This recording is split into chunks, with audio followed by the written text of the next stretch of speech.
So we're going to begin the session today in Shavasana. So if you're already on your mat, then get yourself nice and comfy. In Shavasana, if it suits you to have a small pillow under your head, a folded blanket, you don't want anything too deep because you don't want to crimp the neck. But if you like a little bit of support under the head, then a folded thin blanket is ideal. We're going to be doing a couple of kneeling postures. So if your mat, I've got quite a spongy, thick mat because my floor is very hard. It's quarry tile. That's not nice on the knees. So if you like a bit of padding underneath your knees, have a thick mat or be ready to fold your mat for double thickness. Or again, if you've got a blanket, have an extra layer ready to put under your knees when we do the kneeling poses. You may also like a bolster for the very end if you've got one. If not, a couple of pillows or cushions, or again, a folded blanket. Blankets are very useful. Just before lockdown, I did an extra training in restorative yoga. So I've got lots of blankets and bolsters that haven't been used because obviously we can't use any equipment in classes at the moment, even if we were doing restorative yoga, which is quite an intimate practice. So it's not really practical for the current situation. But if you've got some at home, or if you're going to be at home for a bit longer, it might be worth getting some bits and pieces to assist your home practice. A light, thin cotton blanket is all you need. You can fold them in a manner of ways to support your postures. I've got mine covering my rather ugly radiator. Okay, so we're ready to go. Have a strap within reach if you've got one. If you haven't got a strap, an old tie is perfect, or a belt, provided your buckle isn't sharp, so just watch for that. Or a towel, a tea towel, or TheraBand if you've got it, gym band, the latex bands that you use for stretching will also do. We're going to begin the practice in Shavasana, so make yourself comfortable on the mat. Slight padding under your head if you like it, you don't have to. Let the hips flop open to the side, release the legs, release the hands. Actually bring the hands to the lower belly, or one hand on the belly, one hand on the chest, whatever's comfortable for you as a reference point. We're going to begin by merely observing the breath. So just see what's happening with your breath. Notice any areas of stickiness, any areas of tension. Watch the inhalation and the exhalation. You're looking for long, smooth, even threads of breath. So if there are any areas where the breath seems to speed up or slow down or get stuck, just bring your awareness to that area. Just be aware of the rhythm of your breath without judgment, just observing how smooth it is, or if it's not smooth, where it isn't smooth. So Viloma, against the flow, pranayama. I'd like you to think about your breath being in three sections: your belly, your lower ribs, and your upper chest. So think of those three sections. And before anyone rushes to tell me, I know that we don't have air in our belly when we breathe. It's just a way of visualizing the breath. When you inhale fully, the diaphragm pushes down and this causes the belly to dome. So if I inadvertently refer to breathing into the belly, that's what I mean.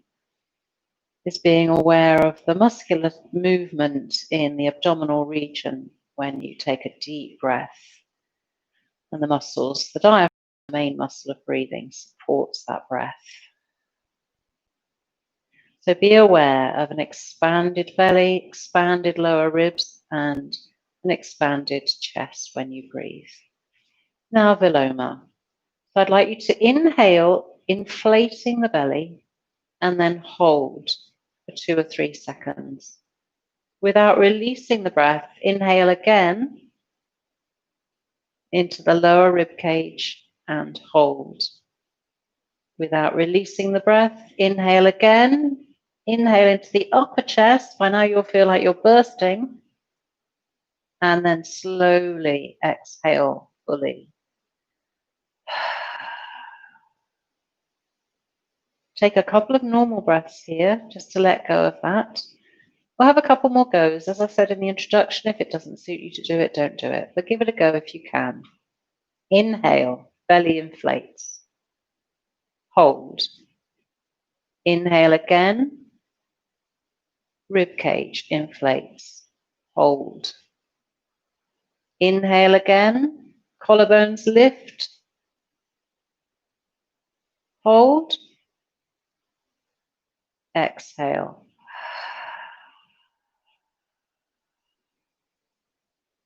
Couple of normal breaths and we'll try again.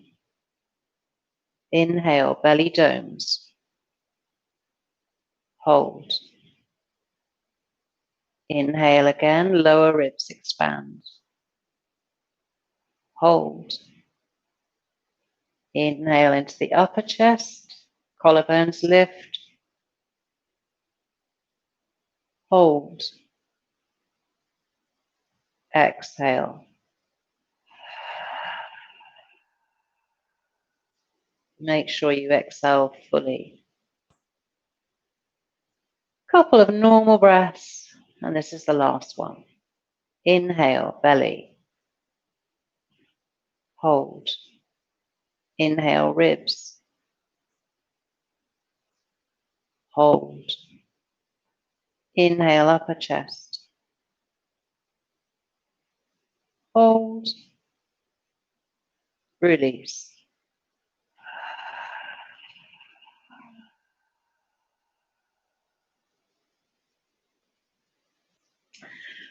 Okay, bring one knee into the chest, give it a hug, draw your shin in towards you. Just feel that movement in the hip socket as you release off any tension there. Release that leg, take the other leg in, point the right toe away. Again, drawing the knee into the chest, feeling some softness in the hip socket, let go of any tension in the hip. Speed up a little bit, inhale, draw your right shin in, send your left toes away. Change legs. So I've got my long leg floating above the floor. You can keep your heel on the floor, or you can take your foot higher towards the ceiling. The lower your heel is, the harder it is, provided it's not actually touching the floor. So we're just stretching out the hip flexors on each side, engaging the abdominal muscles. If you want to work harder already, lift your head and shoulders and bring your brow in towards your knee. As long as you're not straining in the shoulders or the neck, that's going to make it a little bit more intense. If you want to go faster, you'll warm up quicker. If you go slower, you'll get deeper into the abdominal muscles with that stretch.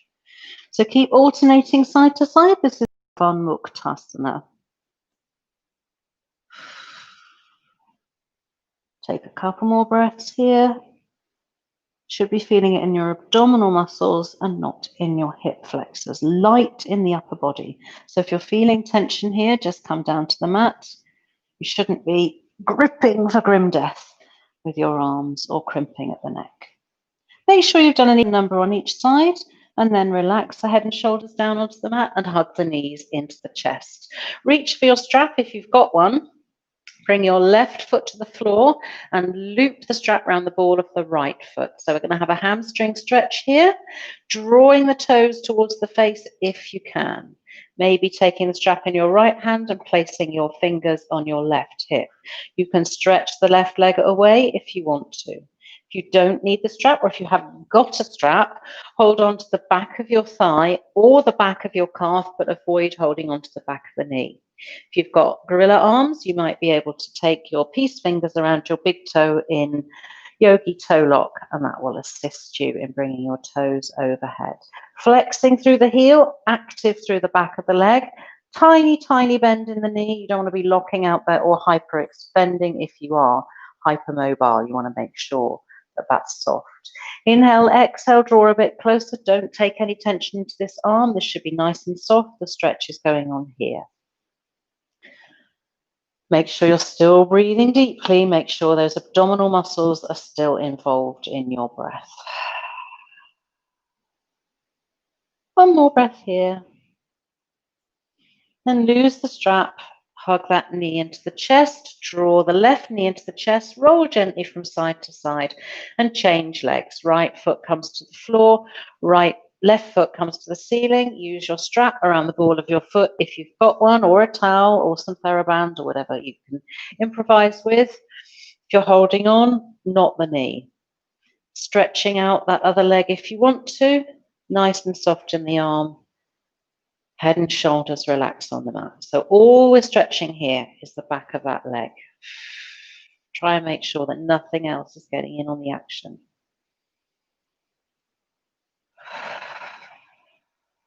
Set the breath. Always the breath. Always the breath. The more conscious you are of the breath, the more you're connecting into your body, the more proprioception you have between brain and body, the more connected you're going to feel. And the more feedback you get about the state of your body and mind. One more breath here, enjoying that stretch. Go a little deeper if you can. And then hug the left knee into the chest, bring the right knee in. Roll slightly from side to side. So now flex the feet and press them up as if you were going to walk on the ceiling. Active through the backs of the legs. We've warmed them up nicely. Inhale. As you exhale, start to draw one heel down towards the floor. So maybe only bring it about halfway to begin with, and then point the toes and bring it back up again. Let's do that on the other side. Exhaling, flex, draw down. Inhaling, point, draw up. So how deeply you go really depends on the strength of your abdominal muscles. You don't want to get an arch in the lower back at all. You want to be working the abs. And you don't want to be feeling a nasty kind of cramping feeling in the hip flexors either. If you feel that or any twinge whatsoever in your lower back, then don't go so low or even leave the exercise out altogether. Happy baby would be an option. Those of you who know Happy Baby, or you could carry on with those single leg stretches. So you might want to exhale as you draw down and inhale as you draw back up. If it's the inhalation, if it's the drawing back up you find harder, you might want to reverse that breathing pattern. Good rule of thumb is to use an exhalation on the exertion.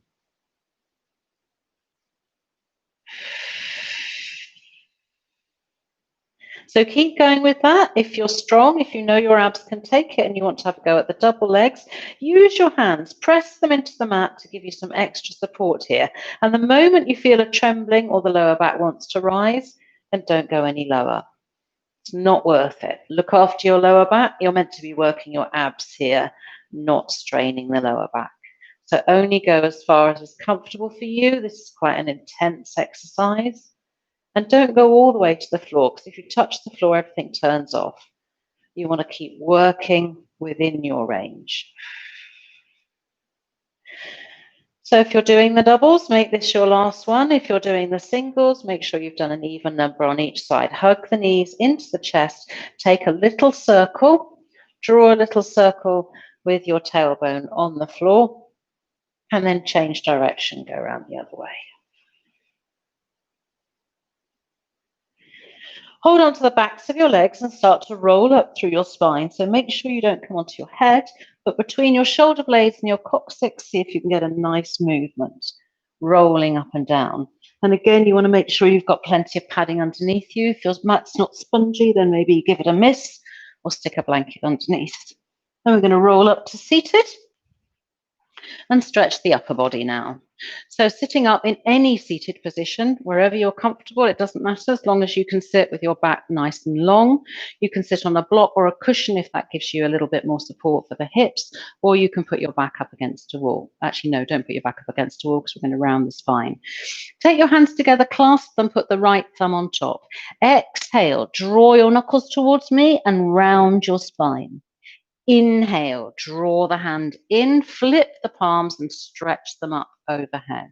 We'll do that again. Draw the hands down on an inhalation. Exhale, stretch away as you round. Inhale, draw them back in and stretch up. And exhale. Inhale in, exhale round, inhale back in, exhale up.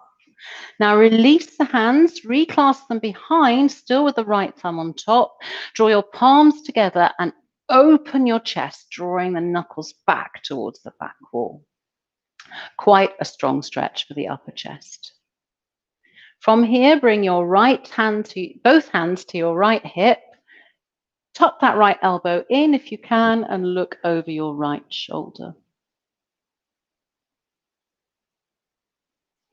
Inhale, release the hands. If you've got your legs crossed, try changing the cross of your legs so the other one's in front. Have your other thumb on top. So for most of you, this will be the left, unless you did it the other way around. You can do it your own way. Exhale to round. Inhale, come in and stretch. So you can do the breathing as works for you, as long as you are breathing. If you're conscious of your breathing, all well and good. Tend to want to exhale as we round the spine, tend to want to inhale as we extend the spine. We'll do one more. So I'm exhaling as I round, inhaling, draw in and up, and then release. Left thumb on top, palms together. Draw back, stretch, and now float your hands to your left hip, draw the elbow in and look over your left shoulder.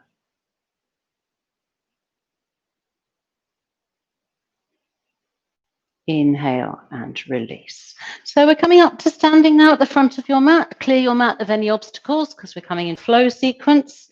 Stand with your feet hip distance apart in Tadasana. Energize through the front thighs. Open the chest.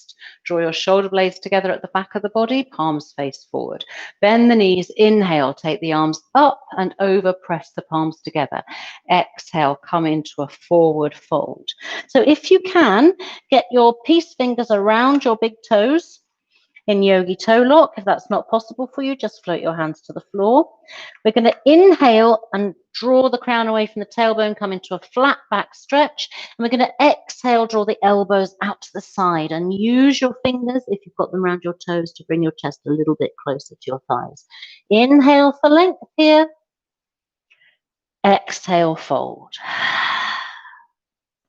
Inhale, draw the crown away from the tailbone. Feel that nice release in the lower back. Exhale, fold.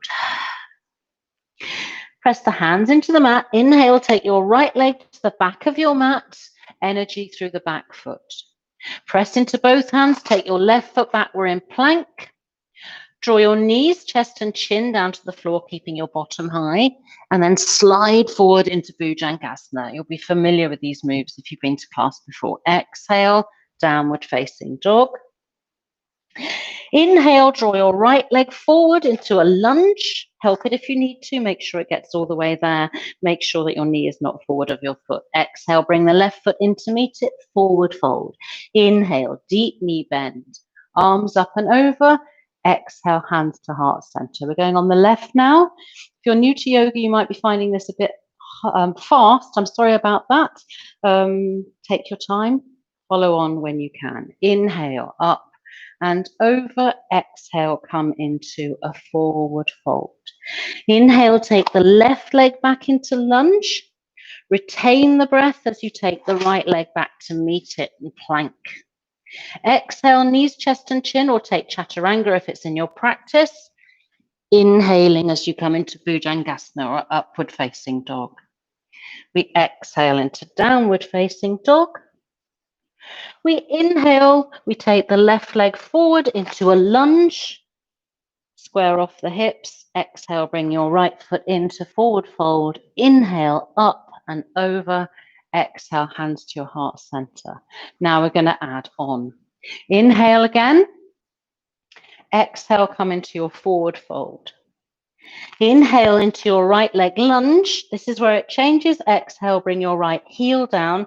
Take the arms up and over and come into warrior two. So set up your warrior two. Oh, my mat's slipping. Shoulders over the hips. Keep this knee tracking out. Energy through the back leg. Press down through the blade of your back foot. Eye gaze down your front fingers. Inhale and exhale, come a little bit deeper if you can. Now, without lifting out of the hips, so stay grounded here. Flip the front palm, lift it up, and come into Vipariti Virabhadrasana. Now, from here, lift your right hand and lift your right heel. Rotate your hips, square off your hips to the left, and we come into crescent lunge. So you might need to adjust that back leg so you can get your hips level. Twist to the left, right hand forward, left hand back, drawing your inner thighs together, lengthening through the spine as much as you can, with the option of taking that front arm up and the back arm down. It's quite hard if you're on a spongy mat. If you're on the hard surface, it's a little easier. Inhale to the front. Alanasana, crescent lunge. Exhale, bring your hands to your heart center. Float your back leg in, draw it around, and come into standing pigeon. So this is Urdhva Eka Pada Rajakapotasana. So you're tucking the tailbone under here, lifting the chest as much as possible, as pigeons do. And the more you tuck the tailbone here, the more you'll engage the lower abdominals. So you don't want to be sticking out here unless you have to.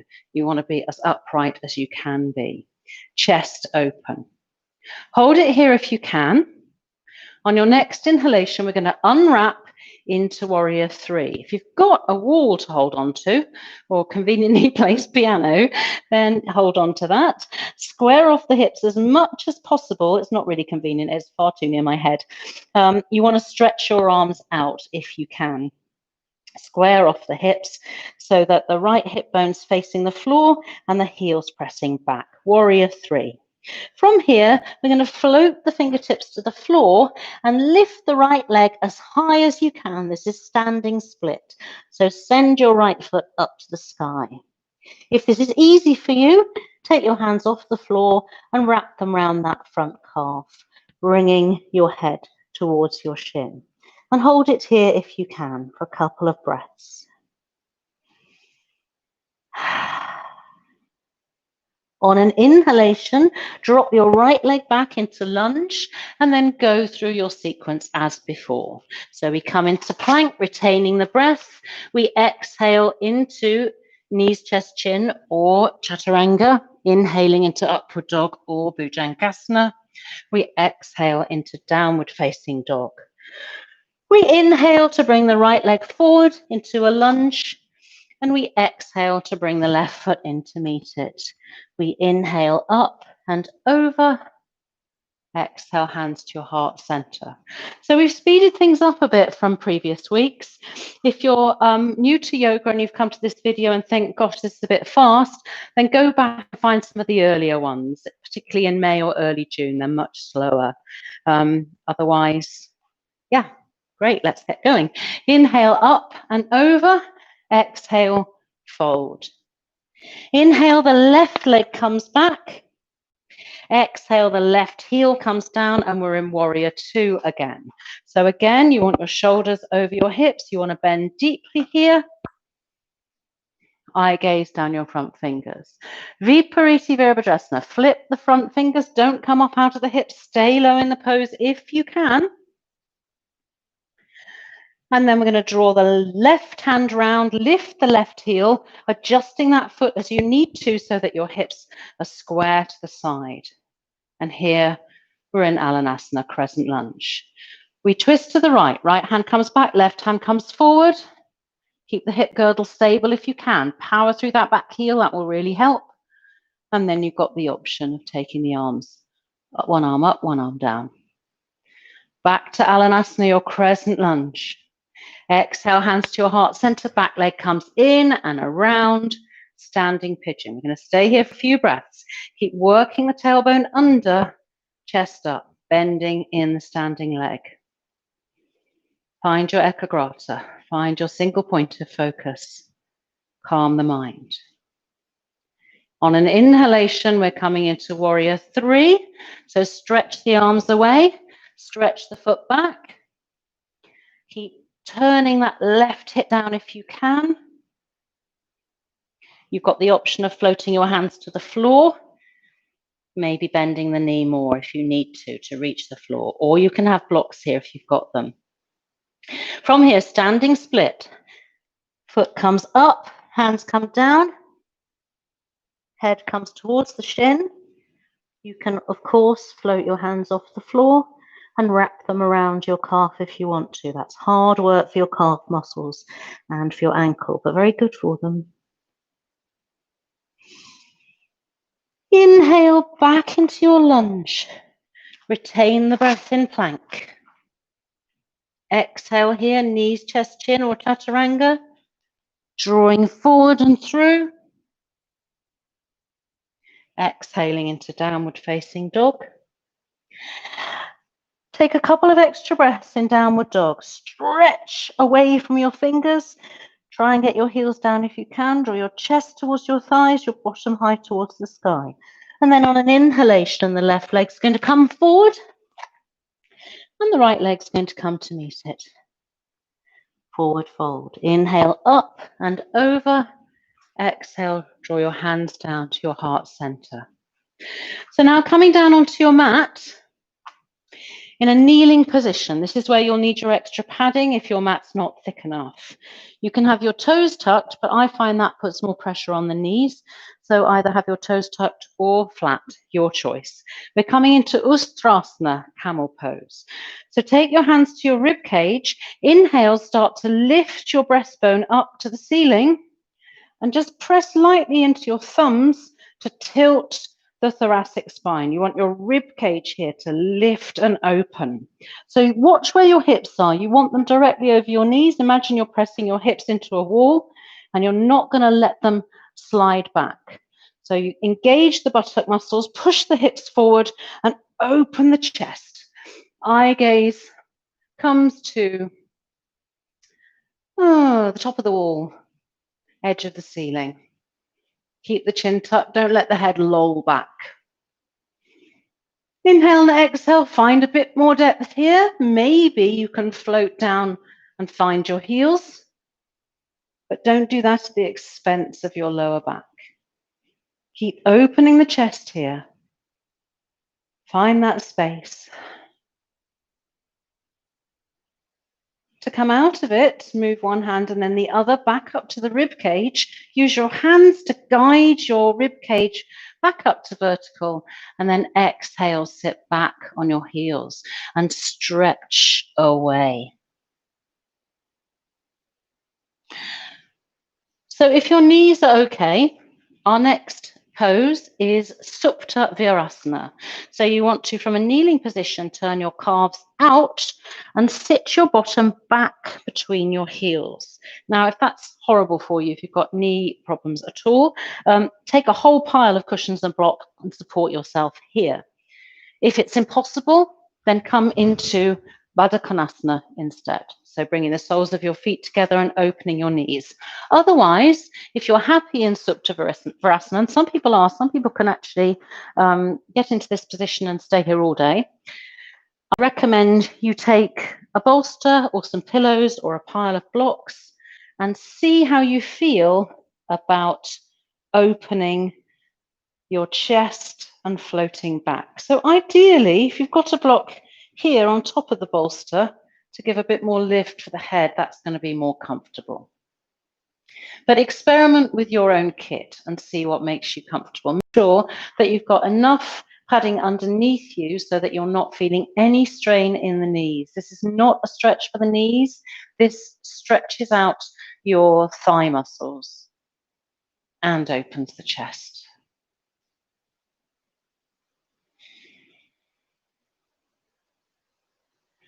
So for those of you who are comfortable in Supta Virasana, you can stay here.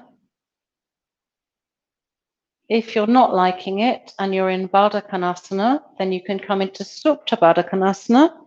So just drawing back from where you are with your feet pressed together, coming down. Again, a bolster can be really nice here, or cushions, or blocks to support the spine. So you've got a choice. So generally speaking, if your hips don't like rotating outwards, they're happier to rotate inwards and vice versa. So one or other of these positions might be not very nice for you, but the other one might be lovely. So try, experiment, see what works for you. And if neither work, then come into semi-supine or straight into Shavasana. So wherever you are, make yourself comfortable. Make sure you're warm. Make sure that your body is at peace. If any bits of your body are complaining, now's not the time to do battle with them. Just adjust your position.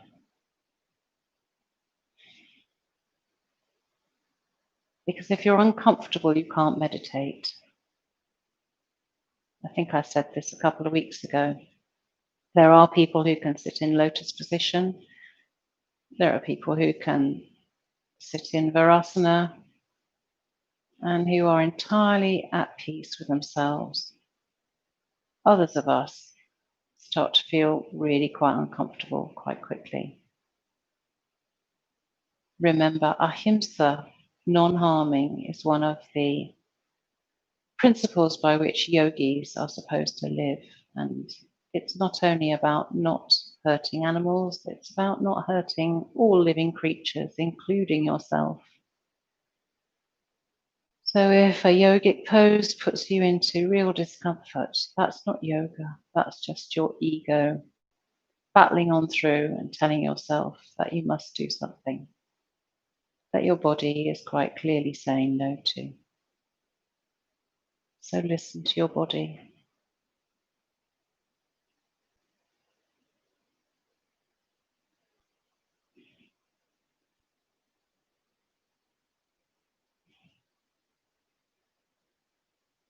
If your mind is distracted, bring it back to the breath. I'm watching the clock, so you don't have to. Give yourself this time.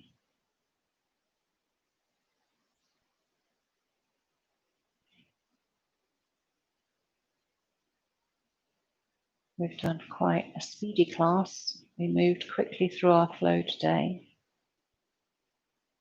So now give time for your mind and your breath to catch up.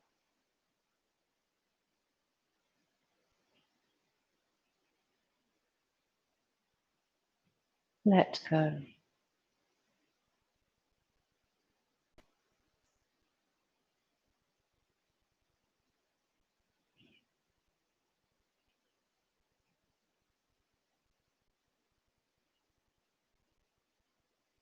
Feel comfortable here. If you're able to spend another 5 or 10 minutes in meditation,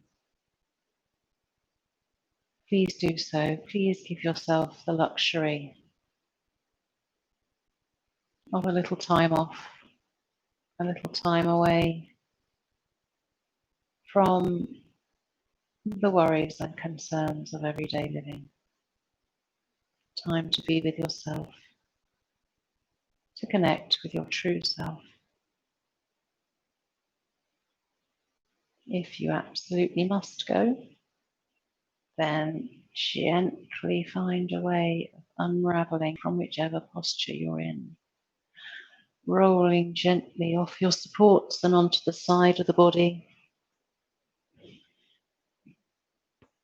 And then easing yourself up slowly and with control to a seated position. You're staying in your Shavasana or your Supta Virasana or Supta Baddha Konasana, then enjoy. I hope you'll join me on Thursday at 7:30 or next Tuesday at midday. I wish you a good week. Namaste.